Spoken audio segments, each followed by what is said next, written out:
Friends, welcome back to my YouTube channel. तो आज की इस वीडियो में हम अपना नया चैप्टर स्टार्ट करेंगे और हमारे चैप्टर का नाम जैसे कि आपको पता है कि प्रोजेक्ट साइकिल है। तो सबसे पहले हम देखते हैं कि प्रोजेक्ट साइकिल होता क्या है। ठीक है, तो हम मेनली जो इसके अंदर पढ़ेंगे वो पढ़ेंगे कि मॉडलिंग क्या होता है और मतलब कि हम क्यों प्रॉब्लम सॉल्विंग को यूज करते हैं। ठीक है, सबसे पहले हम स्टार्ट करते हैं कि क्या हमारी प्रॉब्लम है। ठीक है, प्रॉब्लम स्कोपिंग के हम 4 4 Ws पढ़ेंगे। ठीक है, फिर डाटा एक्यूरेसी पढ़ेंगे, डाटा एक्सप्लोइटेशन पढ़ेंगे, देन मॉडलिंग आता है। और जो मॉडलिंग है उसके भी 4 अलग अलग टाइप्स है, हम कह सकते हैं। पहला मशीन बेस्ड के अंदर हमारा सुपरवाइज लर्निंग, अनसुपरवाइज लर्निंग और रिनी रिनी फॉरकास्टिंग लर्निंग आएगा। ठीक है, और रूल बेस्ड लर्निंग और डाटा एंड प्रोजेक्ट साइकिल, इसके अंदर हम data set, training data, testing data, ये क्या होता है, ये सारी चीजें पढ़ेंगे।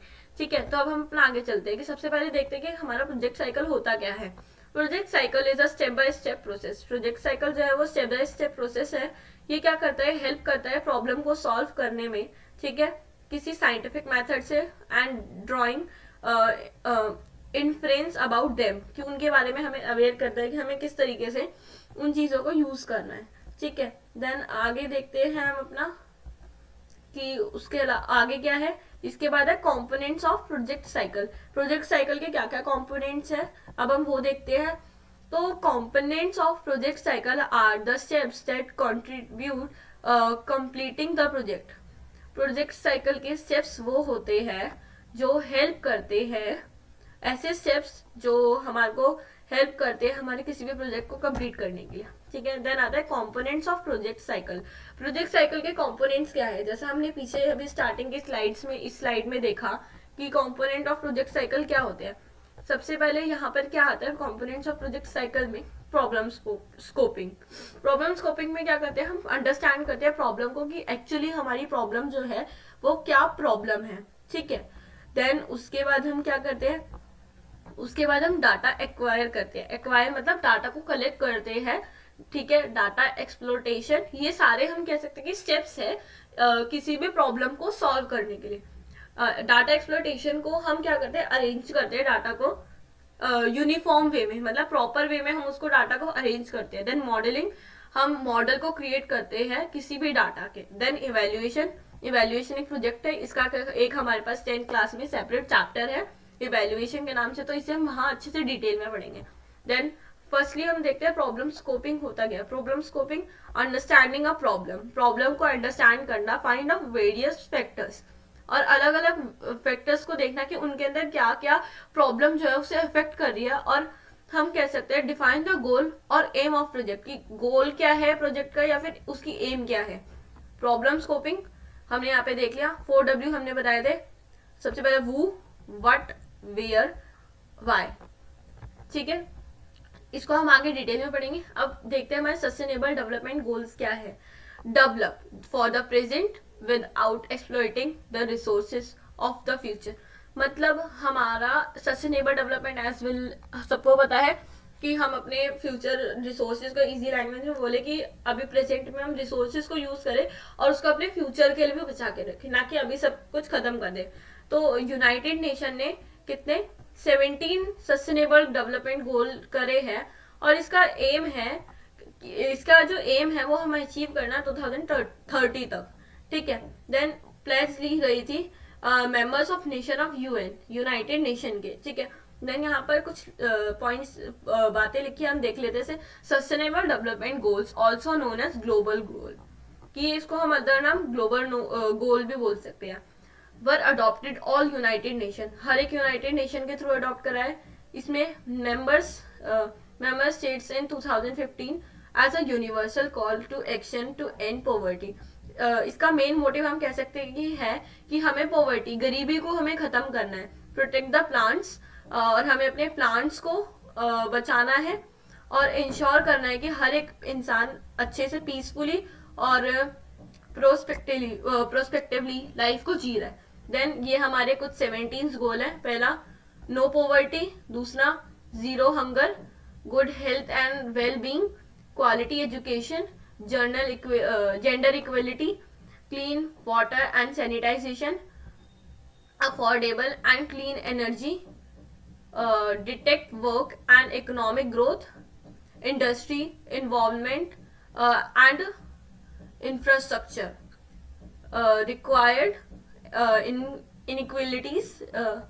Reduce inequalities, sustainable cities and countries. Commodities. Then climate action, life below water. Life below water का मतलब कि जो लैंड एनिमल वाटर एनिमल्स हैं उनके लिए है. Life of land, life on land, peace, justice and strong institution, partnership for the goal. ठीक है, ये हमारे सस्टेनेबल डेवलपमेंट है. अब हम अपना पीछे वाले टॉपिक पे आते हैं जो हमारा ये वाला था, प्रॉब्लम स्कोपिंग. इसमें हमने पढ़ लिया कि हमारे 4W कैनवस होते हैं, वू, व्हाट, वेयर, व्हाई. ठीक है, देन ये सस्टेनेबल डेवलपमेंट के बारे में जो आपको बेसिक नॉलेज होनी चाहिए, इससे क्वेश्चन आ जाता है कभी कभी. और अगर देखो, सबसे इम्पोर्टेंट टॉपिक ये है हमारा इस चैप्टर में. ठीक है, 4W कैनवास. इससे पक्का है कि टीचर आपको क्वेश्चन देगा ही देगा. ठीक है, तो आपको इसको बहुत अच्छे से प्रिपेयर करना है. और मैं इसको एक शॉर्टकट भी बताऊंगी जो मैंने आगे लिख रखा है, ये सारा स्टेक होल्डर. ठीक है, इसके अकॉर्डिंग, जिससे कि आपको इसको और बेटर तरीके से याद करना है. क्योंकि और अगर आप इसको अच्छे से एक्सप्लेन करोगे, और हमेशा इससे कोई ना कोई क्वेश्चन आता ही आता है. इसके बाद जब हम अपना प्रैक्टिस क्वेश्चन करेंगे तो हम देखेंगे कि इसके अंदर क्या क्या इंपॉर्टेंट क्वेश्चन है और ये वाला क्वेश्चन पेपर में आया था या नहीं आया था. ठीक है, तो अब हम अपना करते हैं. तो अब हम अपना देखते हैं 4W कैनवास. देखो, इससे आपका कह सकते हैं कि स्कूल में 6 मार्क्स का आई थिंक क्वेश्चन आ जाता है. क्योंकि जब मैंने एग्जाम दिया था 10th का, तो उसके अंदर तो ये आया था मेरा 6 मार्क्स में. मेरा हाफ ईयरली में भी आया था, मेरा बोर्ड में भी आया था ये सेम क्वेश्चन. ठीक है, और बस इसका क्या होता है, पैटर्न हमको एक कंडीशन दे देते हैं. इसको हमको कंडीशन के अकॉर्डिंग समझाना होता है कि स्टेक होल्डर्स क्या होता है, शेयर होल्डर कैसे काम करता है, वो सारी चीजें. ठीक है, सबसे पहले आता है वू. तो हम पहले डेफिनेशन पढ़ लेते हैं. ये हमारे को जैसे पता है 4W प्रॉब्लम स्कोपिंग होती है हमारी. What, where, what, who, what, where and why. ठीक है, ये हेल्प करता है आइडेंटिफाई करने में और अंडरस्टैंड करने में प्रॉब्लम को बेटर इफेक्टिव मैनर में. ठीक है, वू. सबसे पहले वू देख लेते हैं. वू क्या होता है, ये हेल्प करता है हमारे को कैटेगराइज करने में कोई भी प्रॉब्लम को, कि वो हम उसको इफेक्टिव, क्या हम उसको अफेक्ट करते हैं कि डायरेक्टली या indirectly with the problem, and who are called the stakeholder. इन्हीं लोगों को हम बोलते हैं स्टेक होल्डर्स. देन आगे आता है वट. वट में क्या आता है, वट में आता है ये हेल्प्स करता है अंडरस्टैंडिंग करने में और आइडेंटिफाई करने में किस नेचर की ये प्रॉब्लम है. ठीक है, under the block, under this block, कि इसके अंदर you also gather evidence to prove that the problem have you selected is exists. हम यहाँ पर हमारे पास देखो, वर्ड से क्या, वर्ड क्या है, वर्ड हमको हेल्प करता है अंडरस्टैंडिंग करने में और प्रॉब्लम का नेचर पता लगाने में. ठीक है, और ये हेल्प करता है जस्ट लाइक अ एविडेंस, कि हम ये जो प्रॉब्लम है ये सच में एग्जिस्ट कर रही है नहीं कर रही है. वेयर, वेयर मतलब कहाँ. जैसा हमें डब्ल्यूएस फैमिली, आई थिंक आप सबने पढ़ा होगा डब्ल्यूएस फैमिली. तो डब्ल्यूएस फैमिली में जैसे कि हम पढ़ते हैं व्हाट, वेयर, हु, व्हाई. ठीक है, उस तरीके से ये वही चीज है, बट यहाँ पे हमने इसको कि प्रॉब्लम्स को, हम प्रॉब्लम्स के साथ इसको कैसे हैंडल करेंगे वैसे, कि what does problem arise, situation, context and location, कि उसकी लोकेशन क्या, कैसे सिचुएशन अराइज हुई है, क्या क्या चीज है. ठीक है, why is a given problem worth solving, कि वो क्या सॉल्व कर सकते हैं. ठीक है, मतलब हमारा क्या सॉल्व करने का क्या मोटिव है उस प्रॉब्लम को. Problem statement template. The problem statement template helps us to summarize all the key points into a single template. Problem statement template हमको हेल्प करता है कि जो भी की पॉइंट्स है प्रॉब्लम के, हम जस्ट उसको एक ही बारी में और एक ही तरीके से हम उसको कर सके एक्सप्लेन अच्छे से. So that in the future whenever there is a need to look back at the basis of the problem, we can take a look at the problem statement template and understand its key element of it. मतलब कि अगर हम ये चीज बना के रखेंगे तो हमको हेल्प होगा, ये हमको फ्यूचर में बेनिफिट होगा कि जो भी हमारी प्रॉब्लम है, अगर हम उसमें बाद में देख रहे हैं, हमने प्रॉब्लम सॉल्व कर दी लेकिन हम उसको अगर बाद में देख रहे हैं कि हमने क्या एक्चुअली प्रॉब्लम को सर्च करा था उसके बारे में और क्या क्या चीजें थी ठीक है, तो ये हेल्प करता है, मतलब जो प्रॉब्लम स्टेटमेंट टेम्पलेट है ये हेल्प करता है उसको अच्छे से अंडरस्टैंड करने में, उसके की एलिमेंट को, ठीक है, इन शॉर्ट में। देन यहाँ पर आता है the stakeholder. The stakeholder जो है वो होता है कि मतलब क्या प्रॉब्लम है वो उसमें देखेगा। हैव मतलब द मतलब कौन कौन है वो चीज, वो कौन पर्सन है जिसके लिए प्रॉब्लम है, तो वो है stakeholder. Have a problem, ठीक है, ये प्रॉब्लम किसी की है। वट इसलिए आगे कि वट क्या प्रॉब्लम है, ये इशू है, प्रॉब्लम है, उस चीज को आइडेंटिफाई करते हैं।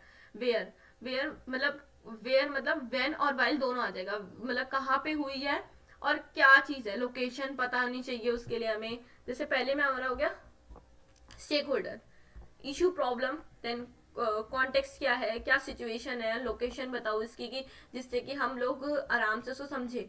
देन वाई, वाई मतलब वाई में हमारा होता है कि हमको किस तरीके से हेल्प करनी है स्टेक होल्डर की उसका सॉल्यूशन निकालने में, मतलब आइडल सॉल्यूशन है हम उसकी, ठीक है।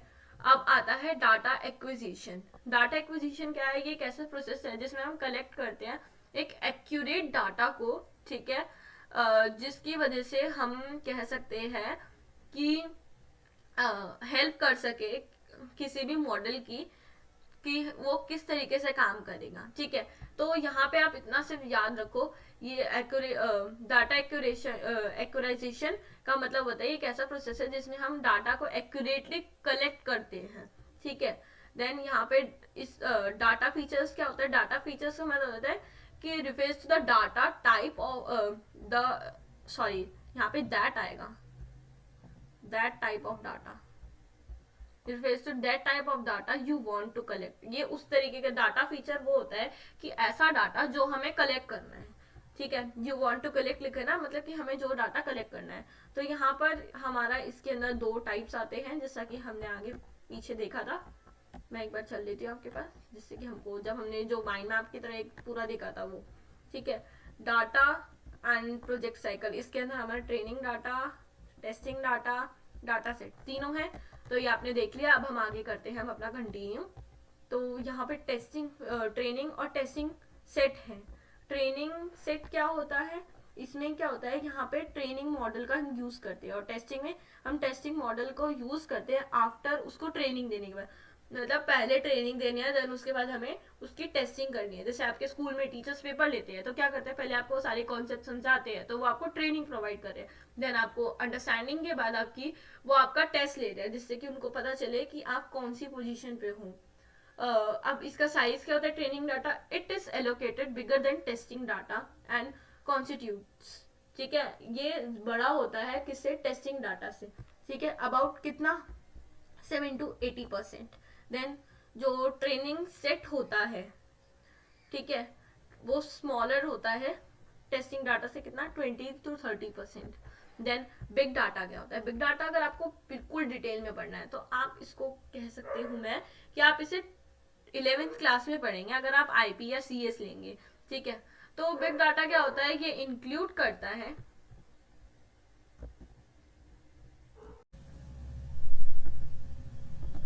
it include data with the capacity of traditional software to the process within an acceptable time and value.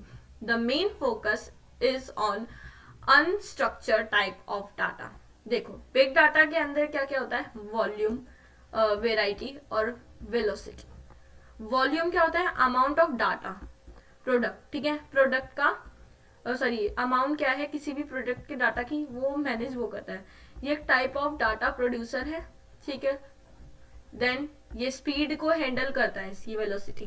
Then यहाँ पर क्या लिखा है, ये बिग डाटा जो है इंक्लूड करता है साइज को और कैपेसिटी की, उसके सॉफ्टवेयर की कैपेसिटी क्या है उसको, ठीक है, और वो कितने टाइम पे क्या काम कर सकता है, ठीक है। ये सारी चीजें इसमें आ गई और उसका मेन फोकस होता है कि अनस्ट्रक्चर्ड टाइप ऑफ डाटा को मैनेज करना, ठीक है। देन डाटा के डाटा सोर्सेज क्या होता है, डाटा सोर्सेज में आता है web scraping, sensors, observations, cameras, API application programming interface, then surveys, okay. तो अब हम पढ़ते हैं डाटा एक्सप्लोइटेशन। गाइस अगर मेरी वॉल्यूम थोड़ा मतलब मेरी आपके अकॉर्डिंग स्पीड मेंटेन नहीं हो रही है तो आप मेरी स्पीड बढ़ा लेना, जिससे कि आपका टॉपिक भी जल्दी खत्म हो और कॉन्सेप्ट भी अच्छे से क्लियर हो. Data exploitation is the process of arranging gathered data uniformly for a better understanding. Data exploitation एक ऐसा प्रोसेस है जिसमें अरेंज करते हैं और सारे डाटा को हम यूनिफॉर्मली एक साथ लाके प्रेजेंट करते हैं, जिससे कि हमको बेटर अंडरस्टैंडिंग हो जाए. Data can be arrange in the form of table. यहाँ पर एबल नहीं फॉर्म है, फॉर्म अ टेबल, ये टी सी के साथ है. फॉर्म अ टेबल, टेबल की फॉर्म में. प्लॉटिंग अ चार्ट और मेकिंग अ डाटाबेस. ठीक है. डाटा एक्सप्लोइटेशन एक ऐसा है जिसमें हम सारे प्रोसेस को, सारे डाटा को यूनिफॉर्मली अरेंज करते हैं बेटर अंडरस्टैंडिंग के लिए. और डाटा जो है अरेंज रहता है in the form of table, plotting, chart और making databases. To analyse data, data को एनालाइज करने के लिए you need to visualise it in some users friendly format so that you can quickly get sense of the trends, relationship and patterns. कि अगर हमको data को अच्छे से समझना है तो हमें क्या करना पड़ेगा, उसके अंदर जो ट्रेंड्स चल रहे हैं, रिलेशनशिप्स, उसके पैटर्न्स, वो सबको अच्छे से अंडरस्टैंड करना पड़ेगा. और हमारे पास कोई स्ट्रेटजी होनी चाहिए जिसके लिए हम जो मॉडल है उसको आगे भी वो हमारे साथ चलता रहे, उसको अच्छे से यूज कर सके, मतलब उसकी स्टोरेज के लिए हम उसे यूज कर सके. Communicate the same to other effectively, कि हम उसको और अच्छे तरीके से, अलग तरीके से, इफेक्टिवली वे से हम उसको यूज कर सके. ठीक है. अब हम देखते हैं डाटा विजुअलाइजेशन टूल्स क्या होते हैं. तो जो डाटा विजुअलाइजेशन टूल है वो यूज कर जाते हैं विजुअल को एक्वायर करने के लिए, मतलब विजुअली जो भी हमारा डाटा है हमारे पास उसको एक्वायर करने के लिए. ठीक है. और हम इसको दूसरा नाम बोल सकते हैं एक्सप्लोरेटेशन टूल. ठीक है. Few data visualisation tools are Google Charts, Tableau, Fusion Charts, High Chart. ठीक है. देन यहाँ पर आता है हमारा कि टूल्स, जैसे ये हमने देख लिया, पीछे से लिखे थे, यहाँ पे मैंने बस उसको मैप में करके दिखा दिया. देन एआई मॉडलिंग क्या होता है. एआई मॉडलिंग करने के दो वे होते हैं, दो अप्रोचेस, मतलब दो तरीके होते हैं. पहला rule based, then learning based approach. ठीक है. अब एआई मॉडलिंग क्या होता है. एआई मॉडलिंग एक ऐसा प्रोसेस है जिसके अंदर डिफरेंट मॉडल्स जो है वो बेस्ड होते हैं विजुअल के. ठीक है. विजुअली डाटा के, जो कि क्रिएट करते हैं और चेक करते हैं एडवांटेजेस और डिसएडवांटेजेस ऑफ मॉडल, मतलब जो भी मॉडल है उसके एडवांटेजेस और डिसएडवांटेजेस को. ठीक है. देन यहाँ पर हमारा क्या आता है, यहाँ पर हमारा आता है rule based approach. Rule based approach क्या होता है, ये रेफर है एआई मॉडल से कि यहाँ पे क्या है, यहाँ पे रिलेशनशिप. ठीक है. यहाँ पर रिलेशनशिप किस किस का, रूल बेस्ड अप्रोच जो है ये एक एआई मॉडल है जहां पर रिलेशनशिप या फिर पैटर्न्स डाटा का डेवलप करा जाता है डेवलपर के थ्रू. ठीक है. देन इसका मतलब ये है कि जो मशीन है वो वर्क कर रही है कैसे, रूल्स पे, और जो भी उसको इन्फॉर्मेशन दी गई है डेवलपर के थ्रू. जैसे कि आप अगर मानो कि आपने पाइथन पढ़ोगे एडवांस पाइथन टॉपिक के अंदर, तो उसमें क्या होगा, उसमें आप जो भी, जैसे जो भी पैटर्न या जो भी चीज आप बनाओगे, ठीक है, डेवलप करोगे, तो वो आप इनपुट दोगे, इनपुट कराओगे उसके अंदर, तभी आप आगे उसको परफॉर्म कर सकते हो. ठीक है. कि वो अलग अलग टास्क को परफॉर्म करे आपकी कमांड के अकॉर्डिंगली. ठीक है. अब डाटा सेट क्या होता है. डाटा सेट एक कलेक्शन ऑफ रीसेलेक्टिंग सेट्स है इंफॉर्मेशन का, जो क्या करता है, एलिमेंट को सेपरेट करता है, लेकिन वो कंप्यूटर के यूनिट में मैनिपुलेट करता है. ठीक है. इसके दो टाइप्स हमने पीछे पढ़े, ट्रेनिंग डाटा और टेस्टिंग डाटा. ट्रेनिंग की पहले ट्रेनिंग प्रोवाइड करी जाती है मॉडल को, देन उसके बाद उसका टेस्ट लेने की बारी होती है. ठीक है. वो अब दूसरा है learning based approach. Learning based approach में क्या होता है, जो मशीन है वो डाटा को, मतलब हम कह सकते हैं मशीन लर्निंग के अंदर क्या होता है, हम डाटा को फीड करते हैं. फीड का मतलब डालते हैं. अब मशीन लर्निंग क्या हमने पीछे पढ़ा था, machine learning is a subset of artificial intelligence that provides machine the ability to learn automatically and improve from experience without beginning programming for it. ठीक है. मशीन लर्निंग के तीन टाइप्स होते हैं.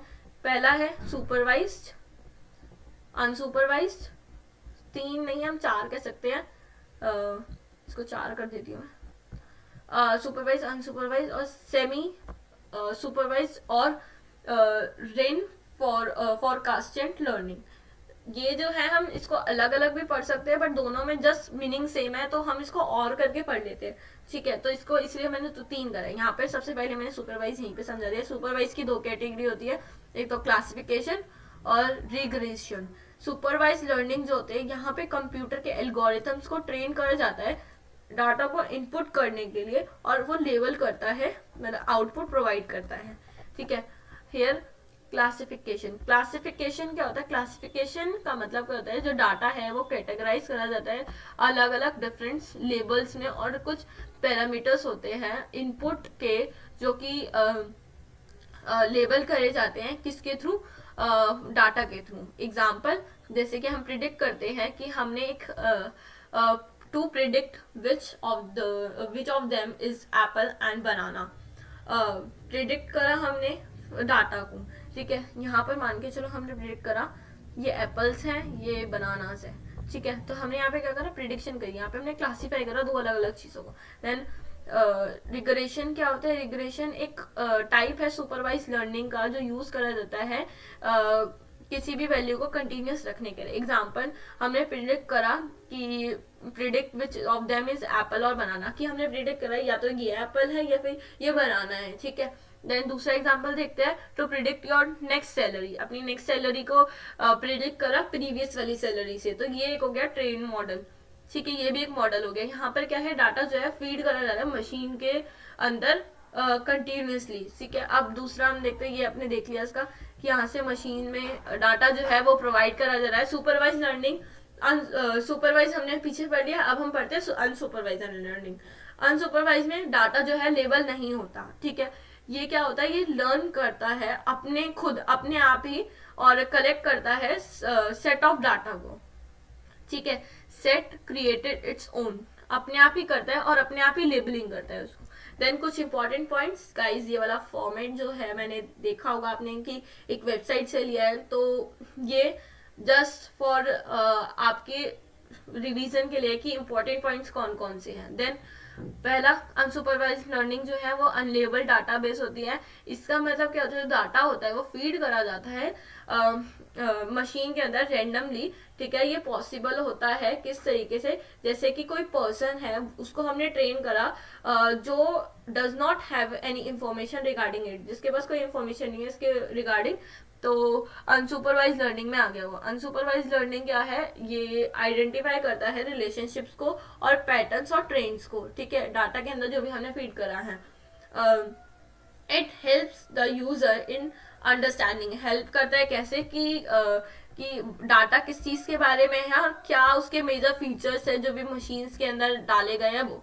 जैसे हम सपोज करते हैं एक बॉय है, यहाँ पर क्या कर रहा है? वो बस परफॉर्म कर रहा है कुछ टास्क, ठीक है, और इसको हम कह सकते हैं कि अनसुपरवाइज लर्निंग है। क्यों? क्योंकि उसको नहीं पता कि ये क्या चीज है क्या नहीं है। देन क्लस्टरिंग के बारे में पढ़ते हैं। क्लस्टरिंग क्या है? ये एक ऐसा एल्गोरिथम है, ठीक है, जिसमें अननोन डाटा को पैटर्न्स और ट्रेंड में आइडेंटिफाई किया जाता है। The patterns observe are known as developer और इट कैन बी यूनिक, ठीक है। इसे हम बोलते हैं क्लस्टर। क्लस्टर हम कह सकते हैं क्लस्टर जो है क्लासिफिकेशन, डिवीजन, क्लस्टरिंग और ग्रुप, मतलब क्लासिफिकेशन और डिवीजन एक चीज होती है, क्लस्टरिंग और ग्रुपिंग दोनों इक्वल है, ठीक है, मतलब एक जैसे समान बोलते हैं ना जिस चीज को, वो है। और अब आता है डिमनेस्टरिंग रिडक्शन। इसका मतलब क्या है? ये 3 डायमेंशनल होता है, ठीक है, 3 डायमेंशन ओनली होता है ये क्या करता है? रिड्यूस करता है किसको? सेंस ऑफ द डाटा, जो भी हम डाटा के अंदर सेंस लगा रहे हैं। जैसे कि the ball in our hand is 3D, जो बॉल है हमारे हाथ में 3D है, but if we click its picture, जब वो 2D बन जाती है, ठीक है। ये उस तरीके से है। तो गाइज आज हमने ये जो पढ़ लिया, अगर आपको समझ नहीं आया अभी तक तो आप बैक जाकर इसे दोबारा से समझ सकते हैं, ठीक है, जिससे कि आपके कॉन्सेप्ट जो है वो क्लियर हो जाए। देन लर्निंग थ्रू, देन यहाँ पे आता है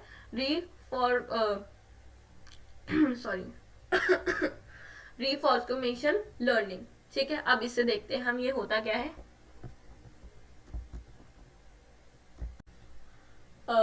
इसमें क्या होता है, इसके अंदर हमारा जो होता है, यहाँ पर हम लर्निंग करते हैं किस चीज़ के, फीडबैक के थ्रू, और अलग अलग ट्रायल जो भी एरर होता है, एरर मेथड्स वगैरह जो भी होता है हमारा, उस चीज़ को करके जो इसका सिस्टम है वो वर्क करता है रिवॉर्ड पॉलिसी पे, या फिर हम कह सकते हैं पेनेटली पॉलिसी पे। ये क्या होता है, ये करें एग्रीमेंट होता है, सॉरी, ये एक एजेंट होता है जो परफॉर्म करता है कुछ एक्शन जो कि पॉजिटिव और नेगेटिव दोनों हो सकते हैं, तो कि हमारे इन्वायरमेंट पे, environment which is taken as input from the system, कि वो इनपुट लिया गया है किससे, सिस्टम के थ्रू, ठीक है। System changes the state in the environment and the agent is provided with reward and penalty. Example, a very good example of this is vending machine. Vending machine आप सबको पता होगा क्या करती है, ठीक है। सबसे बेस्ट एग्जांपल इसका वही है। अब जैसा हमने पीछे पढ़ लिया, ट्रेनिंग डाटा और टेस्टिंग डाटा, ये सबसे इम्पोर्टेंट आप कह सकते हैं कि मतलब कभी कभी आ जाता है पेपर में। जैसे यहाँ पर बोला है एक एजेंट और इन्वायरमेंट, एजेंट ये है, इन्वायरमेंट ये है, ये किस तरीके से एक दूसरे की हेल्प करते हैं। एजेंट जो है वो इन्वायरमेंट के लिए कोई एक्शन करेगा, तो उसने क्या करा, जो हमारा कंप्यूटर है उसने अपना रिकॉर्ड जो है उसको थोड़ा चेंज करा, उसने स्टेट को उस तरीके से कर लिया, आप पीछे पढ़ के उसको समझ लिए होंगे।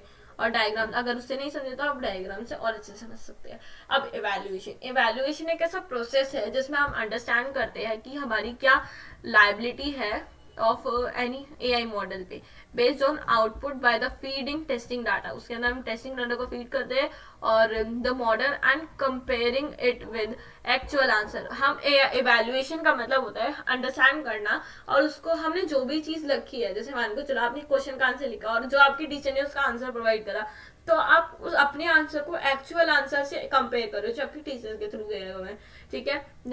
यहाँ पर अलग अलग टेक्निक्स होती है जो इवैल्यूएशन को देखने के लिए, जो डिपेंड होती है type of purpose of the model, कि मॉडल के पर्पस और किस तरीके से उसका क्या टेक्निक यूज करी जा रही है।